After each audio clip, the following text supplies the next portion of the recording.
Okay, no? So for today's video ay showcasing ho ulit tayo ng napakagandang sedan Davao City. Bali magsisimula tayong sumakay sa may Magallanes Avenue. Tapos bababa tayo ng Ramon Magsaysay Avenue para maipakita ko sa inyo yung kahabaan ng kalsada, no? The whole stretch of Davao City streets na walang kang makikitang mga electrical wirings or mga overhead wires or mga spaghetti wires, gano'n, no? Mabisita yan sila, no? Talagang icon, napaka-iconic ng Davao City Hall natin. Gawa nung kapag may napupunta dito ng mga dayo, papapicture ko talaga sila sa ating City Hall. Diba? Galing. So welcome kayo lahat dito sa Davao pumunta, no? Basta paalala lang talaga, bawal dito mag-COC kahit saan sa public places ng Davao City. May mga tagong lugar naman, pwede kayong magtago nga sa mga liblib na mga vacant lots, no? Pero di ako sure, no, kung pwede yun kasi from the word vacant lots, private ho yun, no? May mga may-ari, so pwede kayong mapagalitan, nakahiya rin yun. Pero pag mahuli kayo sa kalsada, sa palengke o kung saan man, dati 500 pesos yung fine. Ngayon di ko alam kung magkano na, baka daw mas mahal pa dun. So welcome kayo dito sa Davao City at tunghayan ho ninyo yung aming magandang syudad, no? Dito makikita kung gaano kagaling ang mga Duterte pagdating sa pamamalakad, pamamahala nila. Talagang ang dami ng mga implementation, ang dami ng mga projects na nagawa sa Davao City na hindi kailanman makakalimutan ng mga taga Davao City, to the point na hanggang ngayon Duterte pa rin kami. Oo, Duterte pa rin ang pipiliin namin paulit-ulit para maging leader sa Davao. So yung si Tatay Digong tsaka si VP Sara, ayan, pinahiram lang namin yan sa inyo. Kung pwede lang sanang di na lang sila tumakbo pala sana bilang presidente at saka vice-presidente. Hindi sana wala silang problema. Hindi sana hindi makagaganyan ng pamilya lang ngayon na pinapahirapan ng administrasyon. Hindi sana hindi wala ngayon sa wala sa dahig si Tatay Digong. Hindi sana hindi nila ipapa-impeach si VP Sara. Ibale, grabe, napakalala, no? Nung side effects o yung naging kapalit ng pagiging presidente at vice-presidente ni Sara, Inday Sara.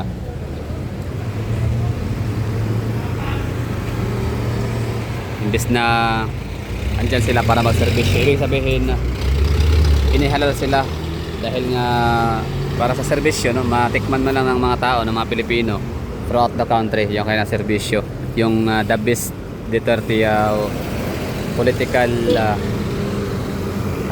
yung kailangan, yung leadership, no? Way of leadership nila. Yung problema, wala, yung iba ungrateful. Kaya ayan ngayon sa Tatay Digong sa dahig, VP Sara naman ay tinutugis ng gobyerno ni BBM.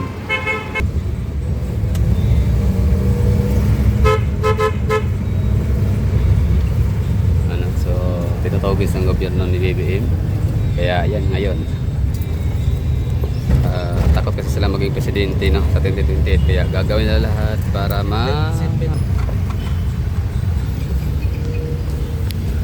so yun, ito yung gawa nila, ha. Isa lang to sa napakarami na project nila dito sa Davao City. So yung panatilihing malinis ang Davao City streets, and at the same time inumpisahan nila sa Davao na magawa ng underground cabling system na akala ng mga kababayan natin mga Pilipino, akala natin lahat dati na imposible na maging kagaya sa ibang bansa ang ating syudad sa Pilipinas, na walang makikitang mga wirings sa kalsada. So posible naman pala sa mga Duterte, walang imposible. The best.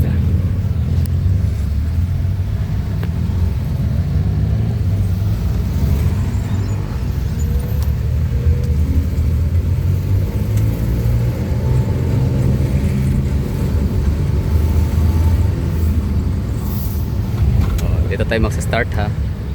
So 4:30, 4 minutes and 30 seconds.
Rojas Avenue.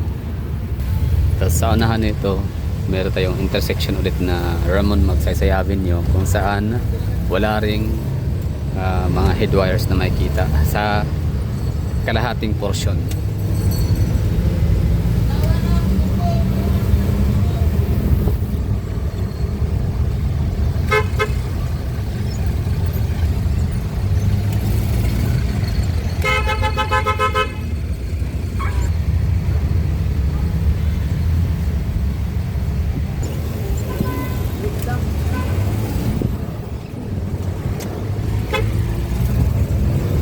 So ito na yun, Ramon Magsaysay Avenue. Wala ring makitang mga wirings.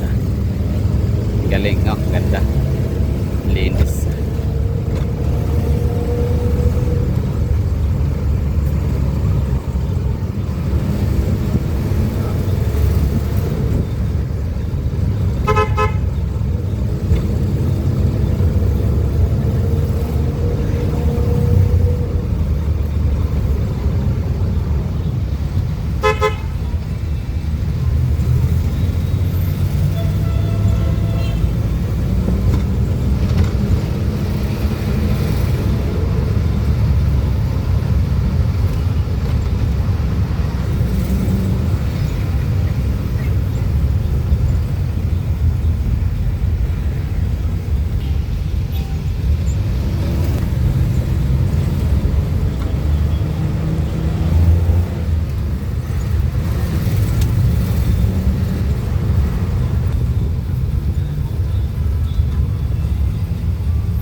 So dito na area may na wirings, no.